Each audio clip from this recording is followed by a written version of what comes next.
नमस्कार मित्रांनो, microbiology in Marathi चॅनलमध्ये आपले स्वागत आहे. त्या व्हिडिओमध्ये स्पेसिफिकेशन आपण जे की बॅक्टेरियोफाज बेस्ड टेक्नॉलॉजी आहे त्याचा वापर करून जे काही ॲक्वॅटिक सिस्टीममध्ये जे काही पॅथोजन आहे त्याला कसं कंट्रोल केलं जातं त्याचं मेकॅनिझम ऑफ ॲक्शन आपण या व्हिडिओमध्ये पाहणार आहोत. तर चला तो व्हिडिओ सुरुवात करूया. सर्वात प्रथम हे जे की ॲक्वॅटिक सिस्टीम आहे त्याच्यामध्ये सगळ्यात प्रमाणामध्ये जे काही अँटीबायोटिक रेझिस्टंट जे काही पॅथोजन आहे याचा अनप्रिडिक्टेबली जे काही थ्रेट आहे तो निर्माण झालेला आहे. कारण की जे जास्त प्रमाणात जर अँटीबायोटिक हे जे ॲक्वाकल्चरमध्ये किंवा वॉटर ट्रीटमेंटमुळे जे की सगळ्यात जास्त प्रमाणामध्ये फिश पॉप्युलेशनला आणि ह्युमन हेल्थला प्रॉब्लेम हे घडून येतात आणि त्यामुळे वर्ल्ड हेल्थ ऑर्गनायझेशनने एक आयडेंटिफाय केला आहे जो की अँटीमायक्रोबियल रेझिस्टंट जे काही वर्ल्ड हेल्थ काय ग्लोबल पब्लिक हेल्थ जो काही थ्रेट आहे तो मानलेला आहे. कारण की आपल्याला माहिती आहे की हे जे ॲक्वॅटिक एन्व्हायरमेंट आहे ते मेजर रिझर्वायर आहे आपल्यासाठी. त्यामुळे हे जी की ट्रेडिशनल अँटीबायोटिक ट्रीटमेंट जे काय आहे त्याचं जी काही इफिशियन्सी आहे ती आता सध्याला त्याचा इफेक्टिव्हनेस आहे तो कमी होत आहे. त्यामुळे हे जे काही पॅथोजन आहे त्याची जी काही रेझिस्टन्स आहे किंवा तिथे त्या अँटीबायोटिकच्या न्यू अँटीबायोटिकच्या अगेन्स्ट ते डेव्हलप करत आहे. कारण की त्यांच्यामध्ये इव्होल्युशन हे घडून आणले. त्यामुळे जे अँटीबायोटिक रेझिस्टंट जे काही ट्रीटमेंट आहे तर त्याच्यामुळे त्याला ते रेजिस्ट करून ते सुद्धा तिथे ग्रो हे होत आहे. त्यामुळे हे एक मोठं क्रायसिस बनलं आहे. त्यामुळे जर बॅक्टेरियोफाज बेस्ड टेक्नॉलॉजी याच्यावर जर वापरली तर त्यामुळे जे पॅथोजन असतील ते पूर्णपणे याच्यामध्ये किल हे होऊ शकतात. तर बॅक्टेरियोफाज काय आहे आपल्याला माहिती आहे की मी मागच्या व्हिडिओमध्ये पण डिस्कस केले. बॅक्टेरियोफाज हा जो आहे हा एक व्हायरस आहे. तो स्पेसिफिकली बॅक्टेरियाला इन्फेक्ट करून डिस्ट्रॉय करायचं काम करतो. तसंच त्याची होस्ट स्पेसिफिसिटी आपण जर पाहिली इच फाजेस पार्टिकल किंवा एक जो काही बॅक्टेरियोफाज आहे तो स्पेसिफिक बॅक्टेरियल स्ट्रेनला प्रिसाइजली अटॅच करून त्याला बस्ट करण्याचं काम करतो. आणि तसंच याच्यामध्ये सेल्फ रेप्लिकेटिंगची प्रॉपर्टीज आपल्याला पाहायला मिळते. तो फाज जो काही आहे तो इन्फेक्शन साईटवरती मल्टिप्लाय होतो. त्याची जी काही रेप्लिकेशन घडून येतं त्याची जी नंबर आहे तो इन्क्रीज करतो आणि जे काही टार्गेट बॅक्टेरिया जो काही आहे त्याला बस्ट करून हा पुढची जी सायकल आहे ती रन ही होत असते. तर आणि ज्या वेळेस जर आपण पाहिलं एखाद्या फर्मेंटरमध्ये किंवा एखाद्या बायोरिएक्टरमध्ये हे जे काही वॉटर आहे ते आपण कलेक्ट केलेले आहे त्याच्यामध्ये जर आपण बॅक्टेरियोफाजेस सोडले तर त्याच्यामध्ये ज्या वेळेस पूर्णपणे पॅथोजनचं इलिमिनेशन हे होतं म्हणजे पूर्णपणे पॅथोजन त्याच्यामधून पूर्णपणे ॲक्वॅटिक सिस्टीममधून जर पॅथोजन संपले तर हा नॅचरली डिक्लाईन होण्याची याच्यामध्ये प्रॉपर्टी आपल्याला पाहायला मिळते. त्याच्यामुळे तो डिक्लाईन झाल्यावरती त्याच्यापासून काही बाय प्रोडक्ट किंवा वेस्ट जे काही प्रोडक्ट आहे ते सुद्धा फॉर्मेशन होत नाही. तसंच फिशला सुद्धा याच्यामुळे प्रॉब्लेम होत नाही आणि बेनिफिशियल जे मायक्रोऑर्गॅनिझम तो सुद्धा त्याला हार्मफुल नाही आहे आणि ह्युमन हेल्थला सुद्धा याच्यापासून काही धोका हा जाणवत नाही. तर असा जो बॅक्टेरियोफाज आहे ॲज अ नॅचरल जे काही बॅक्टेरियल हंटर आपल्याला पाहायला मिळतो. तर मेकॅनिझम ऑफ ॲक्शन काय आहे पहिल्यांदा रिकग्नायझेशन होतं. तर फाज जो काय असेल त्याच्या टेल फायबर जो की सेल्स जे काही स्पेसिफिक रिसेप्टर असतात बॅक्टेरियल सेलवरती ते त्याला टार्गेट करतो तिथे बाइंड करतो. त्याच्यानंतर बाइंड केल्यानंतर इंजेक्शन होतं. जे फाजचं जे काही जेनेटिक मटेरियल ते डायरेक्टली बॅक्टेरियल सेलमध्ये इंजेक्ट केलं जातं आणि होस्ट जी काही सेल्युलर मशिनरी आहे त्याला हायजॅक केलं जातं. नंतर रिप्लिकेशन होतं. जे काही बॅक्टेरियलचे जे रिसोर्स वगैरे आहे त्याचा वापर करून जो काही न्यू फाज पार्टिकल हे प्रोड्यूस केले जातात आणि नंतर जे काही सेलमध्ये जे काही प्रोजेनी वगैरे आहे ती तयारही होते.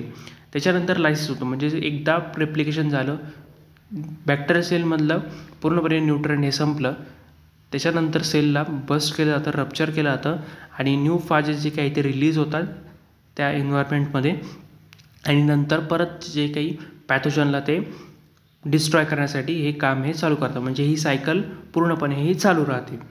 हे मेकॅनिझम ऑफ ॲक्शन आपल्याला ॲक्वॅटिक सिस्टीममध्ये पाहायला मिळतं. तर जे ॲक्वाकल्चरमध्ये जे की ॲप्लिकेशन आहे ते आता आपण पाहूयात. तर हे जे काही फिशला किंवा जे शेलफिश आहे त्याला प्रोटेक्ट करतं डिसीजपासून. म्हणजे जे की फाज जे काही कॉकटेल आहे त्यामुळे जे काही कॉमन बॅक्टेरियल जे काही डिसीज आहे म्हणजे वेब्रोसिस असेल ग्लोमेरोसिस असेल फिनोक्लोरोसिस असेल असे जे काही डिसीज आहे त्याच्यापासून ते वाचवतं. जे की इन्फेक्शन जर अराईज झालं असेल तर त्यामुळे जे की ही फास्ट थेरपी आहे ते स्पेसिफिक पॅथोजनला पूर्णपणे टार्गेट करून त्याला किल करण्याचं काम करतं आणि फिश असतील जे काही मायक्रोब्स असतील जे काही बेनिफिशियल जे काही मायक्रोब्स आहे त्याला काही डिस्टर्ब हे करत नाही आणि जे काही ॲक्वॅटिक जे काही इकोसिस्टम आहे त्याला बॅलन्स करण्याचं काम हा करतो. तसंच जे काही बॅक्टेरिया असतात त्याला आपल्याला माहिती आहे की बायोफिल्म ही असते.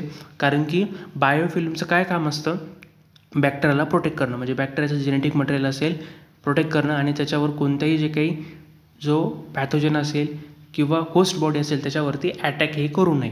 तर हे जे की बायोफिल्म असेल तर पॅजेसमध्ये अशी काही जी काही डेव्हलपमेंट झालेली त्यामुळे जे काही बायोफॉइल डिग्रेडिंग एन्झाईम त्याच्यामध्ये इक्विप आहे, जेणेकरून बॅक्टेरियलचे जे काही बायोफिल्म आहे ते इलिमिनेट करून पेनिट्रेट करून डायरेक्टली हे जे की इन्फेक्शन आहे ते टँकमध्ये असेल किंवा एखाद्या सरफेसवरती असेल त्याला पूर्णपणे इलिमिनेट करण्याचं काम किंवा बायोफिल्म कंट्रोल करण्याचं काम याच्यामध्ये सुद्धा आपल्याला पाहायला मिळतं. तसंच जे काही यंग फिश असतील, लार्वा असतील, असे जे काही व्हेनरेबल जे काही मोस्ट ऑफ द इन्फेक्शन जे काही कॉज होत असतात त्यांना, तर त्यांना प्रोटेक्ट करण्याचं कामसुद्धा हा जो की बॅक्टेरोफाज आहे तो करत हा आपल्याला पाहायला मिळतो. अशा वेगवेगळे ॲप्लिकेशन आपल्या ॲक्वाकल्चरमध्ये जे काही बॅक्टेरोफाजचे पाहायला मिळतात. तर वॉटर ट्रीटमेंट सोल्युशन म्हणजे फास्ट थेरपी जी काही आहे ती क्लीन वॉटर सिस्टीममध्ये आपण वापरू शकतो. म्हणजे काही म्युन्सिपल जे काही वॉटर वेस्ट आहे ते जर आपण एखाद्या कंटेनरमध्ये जर कलेक्ट केलं आणि त्याच्यामध्ये जे बॅक्टेरोफाज आपण सोडले त्याच्यामध्ये जे पॅथोजन आहे ते इकोलाय वगैरे असेल जे काही ड्रिंकिंग वॉटरमध्ये सिस्टीममध्ये आपल्याला पाहायला मिळतात, तर ते सुद्धा याच्यामध्ये किल होऊ शकतात आणि कोणत्याही केमिकल रेसिड्यू याच्यामुळे जे आहे तो प्रोड्यूस होत नाही किंवा डिसइन्फेक्शनचे काही बाय प्रोडक्ट आहे ते प्रोड्यूस होत नाही. तसंच इंडस्ट्रियल कूलिंग सिस्टीममध्ये जे काही पॉवर प्लॅन्ट असतील किंवा इंडस्ट्रियल फॅसिलिटीज असतील त्याच्यामध्ये आपण कूलिंग टॉवरमध्ये ॲज अ बॅक्टेरियल ग्रोथला कंट्रोल करण्यासाठी किंवा प्रिव्हेंट करण्यासाठी किंवा मेंटेन करण्यासाठी वापरू शकतो. किंवा वेस्ट वॉटर ट्रीटमेंटमध्ये जे काही पाचचं जे काही ॲप्लिकेशन आहे, जे काही अँटीबायोटिक रेजिस्टंट बॅक्टेरिया वेस्ट वॉटरमध्ये प्रेझेंट असतात त्यामुळे ते इन्व्हायरमेंटमध्ये डिस्चार्ज होऊन पूर्णपणे जे काही डाऊनस्ट्रीम सिस्टीम आहे तिला इन्फेक्ट हे करू शकतात. तर त्यामुळे वेस्ट वॉटरमधले जे काही पूर्णपणे अँटीबायोटिक रेजिस्टंट जे काही पॅथोजन आहे किंवा बॅक्टेरिया आहे ते त्यालासुद्धा आपण याच्याद्वारे किल करू शकतो. म्हणजे एकदम सिम्पल प्रोसेस आहे. एखाद्या कंटेनरमध्ये किंवा एखाद्या टँकमध्ये हे जे वॉटर आहे ते कलेक्ट केलं जातं, त्याला स्पेसिफिक टेम्परेचर स्पेसिफिक pH हे मेंटेन करावं लागतं कारण बॅक्टेरोफाज हा ग्रो झाला पाहिजे तिथं. आणि त्याच्यामध्ये जे इनॉक्युलम असेल बॅक्टेरोफाजचं ते इन्सर्ट केलं जातं. इन्सर्ट केल्यानंतर काही कालावधी तिथं जो काही आहे तो ठेवला जातो. त्याच्यानंतर जे बॅक्टेरोफाज आहे तो त्याचं काम करतो आणि वेगवेगळ्या मेथडने जे काही पॅथोजन आहे की त्याच्यात पॅथोजन प्रेझेंट आहे किंवा पूर्णपणे किल झालेलं आहे ते सुद्धा आयडेंटिफाय होतं आणि बॅक्टेरोफाज हा जो काय आहे तो पूर्णपणे सगळे जे काही पॅथोजन आहे ते किल झाल्यानंतर नॅचरली डिक्लाईन होण्याची त्याच्यामध्ये प्रॉपर्टी आहे आणि त्याच्यामुळे ह्युमन हेल्थला, फिशला किंवा जे काही अजून जे काही वॉटर बॉडीज आहे त्यालासुद्धा काही प्रॉब्लेम हा नसतो. तर या व्हिडिओमध्ये आपण स्पेसिफिक जे काही ॲक्वाकल्चर आहे त्याच्यामध्ये पॅथोजन कंट्रोल कसं केलं जातं ते आपण पाहिलं. जर तुम्हाला या टॉपिकवरती काही डाऊट असतील तर तुम्ही कमेंट सेक्शनमध्ये नक्की विचारू शकतात. तर चला भेटूया पुढच्या व्हिडिओमध्ये.